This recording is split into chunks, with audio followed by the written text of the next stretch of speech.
எனது அன்பு உறவுகள் அனைவருக்கும் வணக்கம். நான் உங்கள் MC ராவணன். நாம் இன்னைக்கு என்ன பார்க்க போறோம்னா, மே 14ஆம் தேதி பாகிஸ்தானுடைய நீர்வளத்துறை அமைச்சர் இந்தியன் அரசு கிட்ட நீங்க சிந்து நதிநீர் ஒப்பந்தத்தை பிரேக் பண்ணியிருக்கீங்க, அதை மீண்டும் அமலுக்கு கொண்டு வந்து சிந்து நதிநீரை திறந்து விடுங்க அப்படின்னு சொல்லி கேட்டிருக்கிறாரு. அதையடுத்து ஆபரேஷன் சிந்தூர்ல பாகிஸ்தானுக்கு பெரும் அளவுல ட்ரோன் கொடுத்து உதவிய துருக்கிக்கு இந்தியா மறைமுகமாக சில அடியை கொடுத்துருக்கு. அது என்ன அப்படின்றத தான் நாம இந்த வீடியோல விரிவா பார்க்க போறோம். நம்முடைய வீடியோவை முதல் முறையா பாக்குறவங்க சேனலை சப்ஸ்கிரைப் பண்ணிட்டு மறக்காம பெல் பட்டன் அமைக்கிறீங்க. வீடியோ பிடிச்சிருந்தா லைக் பண்ணி ஷேர் பண்ணுங்க. உங்களுடைய கருத்துக்களை கட்டாயம் கமெண்ட்ல வந்து சொல்லுங்க, நாகரிகமான முறையில சொல்லுங்க. வாங்க நாம இன்னைக்கு வீடியோக்குள்ள போகலாம்.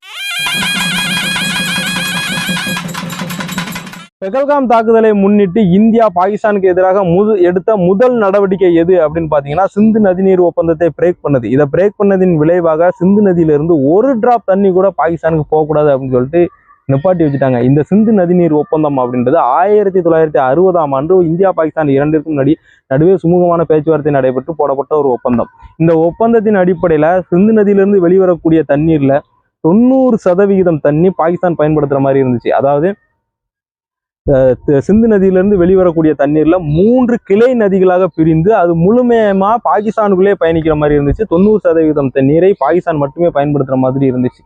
இந்த ஒப்பந்தத்தை கடந்த மாதம், அதாவது ஏப்ரல் மாதம் 22ஆம் தேதி பெகல்காம்ல தாக்குதல் நடக்கிற வரைக்கும் எந்த இடத்துலையும் இந்தியா பிரேக் பண்ணது கிடையாது. அதாவது 2001 மும்பை தாஜ் ஹோட்டல்ல தாக்குதல் நடத்தும் போதும் இந்த ஒப்பந்தத்தை பிரேக் பண்ணல. புல்வாமா அட்டாக்கின் போதும் இந்த ஒப்பந்தத்தை பிரேக் பண்ணல.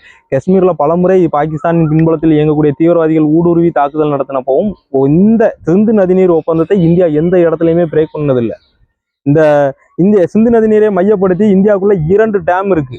இந்த 2 டேமை கிளீன் பண்ணனா கூட நாம பாகிஸ்தான் பர்மிஷன் கேட்கணும். பாகிஸ்தான் என்ன பண்ணணும்னா, ஐநாவில் போய் இதை கிளீன் பண்ணி இவங்க தண்ணி ஸ்டோரேஜ் அதிகப்படுத்திட்டாங்கன்னா எங்களுக்கு நீர் பற்றாக்குறை வரும்னு சொல்லிட்டு அந்த 2 டேமையும் கிளீன் பண்ணியும் விடுறதில்லை. அதுல நம்ம ஒரு பவர் பிளான்ட் அமைக்கனாலும் நம்ம பாகிஸ்தான் பர்மிஷன் கேட்கணும். அதுக்கும் அவங்க குழப்பம் பண்ணி ஐநாவில் போய் குழப்பம் பண்றது. அப்ப இது ஒவ்வொரு முறையும் சிந்து நதிநீரை சார்ந்து நம்ம எந்த முடிவு எடுக்கனாலும் பாகிஸ்தான் கேட்கணும் அப்படின்ற ஒரு சூழ்நிலை இருந்துச்சு. ஆனா இப்போ இந்த பெகல்காம் தாக்குதலுக்கு அப்புறம் என்ன ஆச்சுன்னா, இந்தியா அந்த ரூல்ஸை பிரேக் பண்ணதுனால இப்ப அந்த டேமை கிளீன் பண்ணிட்டாங்க. அடுத்தால புதிதாக 2 டேம் கட்டுவதற்கான ஏற்பாடுகள் நடப்பதாக சொன்னாங்க. இது எந்த அளவுக்கு உண்மை அப்படின்றது தெரியல. கூடிய சீக்கிரத்துல அதிகாரப்பூர்வ தகவல் வெளியில வரலாம். இந்த சிந்து நதி நீர் பாகிஸ்தானுக்கு எந்த அளவுக்கு முக்கியத்துவம் வாய்ந்தது அப்படின்னு நீங்க பாத்தீங்கன்னா, பாகிஸ்தான்ல இருக்கக்கூடிய விவசாயம் மற்றும் குடிநீர் பிரச்சனைக்கு 90% நீர் தேவையை சிந்து நதி நீர் தான் பூர்த்தி பண்ணிக்கிட்டு இருந்துச்சு. அதாவது அங்க இருக்கிற ஒட்டு மொத்தமா பாகிஸ்தான் மக்களினுடைய 90% நீர் தேவையை இப்ப சிந்து நதி நீர் தான் தீர்வு. சிந்து நதி நீர் தான் அதற்கான தீர்வு, நீர் தேவைக்கான தீர்வு. இது போக இந்த சிந்து நதி நீரை மையப்படுத்தி 21 ஹைட்ரோ கார்பன் பவர் பிளான்ட்டை பாகிஸ்தான் ரன் பண்ணிக்கிட்டு இருக்கு. 21 ஹைட்ரோ கார்பன் பிளான்ட் ரன் பண்ணுது. விவசாயத்துக்கு தேவையான தண்ணீர் இந்த சிந்து நதி நீரை மையப்படுத்தி தான் இருக்கு.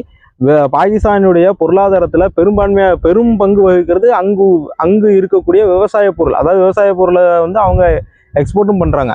ஸோ அதனால பாகிஸ்தானுடைய பொருளாதாரத்தில் பெரும் பங்கு வகிக்கக்கூடிய விவசாயத்திற்கு மூலதனமாக இருக்கக்கூடிய சிந்து நதி நீரை நிப்பாட்டினதுனால பாகிஸ்தானுடைய பொருளாதாரமும் சரிகிறதுக்கான வாய்ப்புகள் உண்டு. அதே போல பவர் பிளான்ட் மின்சார பற்றாக்குறையும் வருவதற்கான வாய்ப்புகள் அங்கே நிறைய உண்டு. குடிநீர் பிரச்சனை, மக்களுக்கிடையே குடிநீர் பிரச்சனை வந்துச்சுன்னா பெருமளவில் புரட்சியாகவும் அது கன்வெர்ட் ஆகும். பாகிஸ்தான் ஒரு சரியான ஒரு கட்டமைப்பு உள்ள நாடுன்னு நம்ம சொல்ல முடியாது. எங்க பார்த்தாலும் கிளர்ச்சியாளர்கள், எங்க பார்த்தாலும் புரட்சியாளர்கள். ஸோ அது எப்போ வேணாலும் எந்த நேரத்தையும் எங்க வேணாலும் குண்டு வெடிக்கலான்ற ஒரு சூழ்நிலையில உள்ள நாடு. இதை கருத்தில் கொண்டுதான் பாகிஸ்தானுடைய நீர்வளத்துறை அமைச்சர் இந்தியாவிற்கு எங்களுக்கு சிந்து நதி நீரை திறந்து விடுங்க அப்படின்னு சொல்லி கேட்டு ஒரு கடிதம் எழுதி அனுப்பிச்சிருக்கிறாரு. இந்த கடிதத்திற்கு இந்தியா இன்னும் எந்த பதிலும் கொடுக்கவில்லை.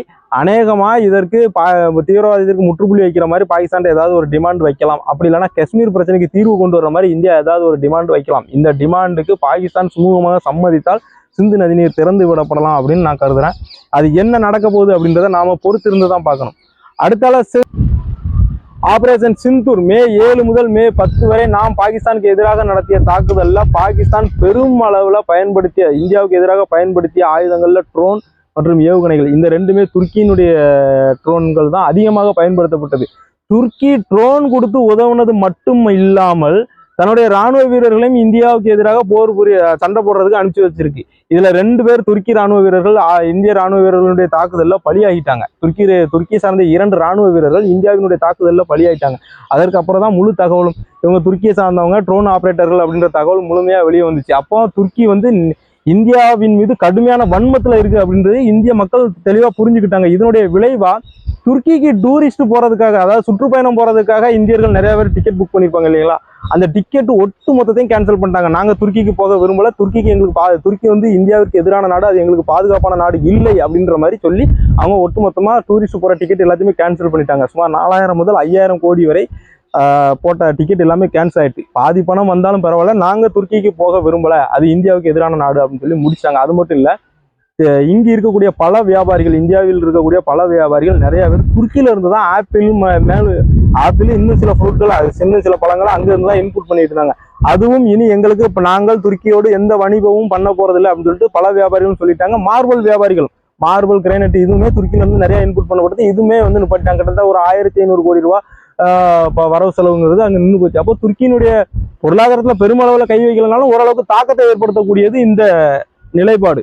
அவங்க நிப்பாட்டாம, அதாவது டூரிஸ்ட்டை கேன்சல் பண்ணவங்க, சுற்றுப்பயணத்தை கேன்சல் பண்ணவங்க இதோட நிற்காம என்ன பண்றாங்கன்னா, கிரீஸுக்கு டிக்கெட் போடுறாங்க. கிரீஸும் ஒரு நல்ல சுற்றுலா தலம், அதனால நாங்க அங்க போய் சுற்றுப்பயணத்தை மேற்கொள்றோம் அப்படின்ற மாதிரி கிரீஸுக்கு டிக்கெட் போடுறாங்க. கிரீஸுக்கு டிக்கெட் போடுறதுனால துருக்கிக்கு அது மேலும் எரிச்சலை கொடுக்கு. ஏன்னா எப்படி இந்தியாவுக்கு பாகிஸ்தான் ஒரு தலைவலி பிடிச்ச நாடோ, அதே போல துருக்கிக்கு ஒரு தலைவலி பிடிச்ச நாடு தான் கிரீஸ். கிரீஸுக்கும் துருக்கிக்கும் சுத்தமா ஆகாது. அப்ப இந்தியர்கள் என்ன பண்றாங்க, கிரீஸின் மீது தன்னுடைய ஆதரவை, கிரீஸுக்கு தங்களுடைய ஆதரவை கொடுக்குறாங்க, அங்க சுற்றுப்பயணம் மேற்கொள்றாங்க, அங்க வரவு செலவு பண்ண விரும்புறாங்க. அப்ப இது துருக்கிக்கு மிகப்பெரிய ஒரு சரிவை கொண்டு வருது. இதுல பொருளாதாரத்துல எரிச்சலையும் கொண்டு வருது.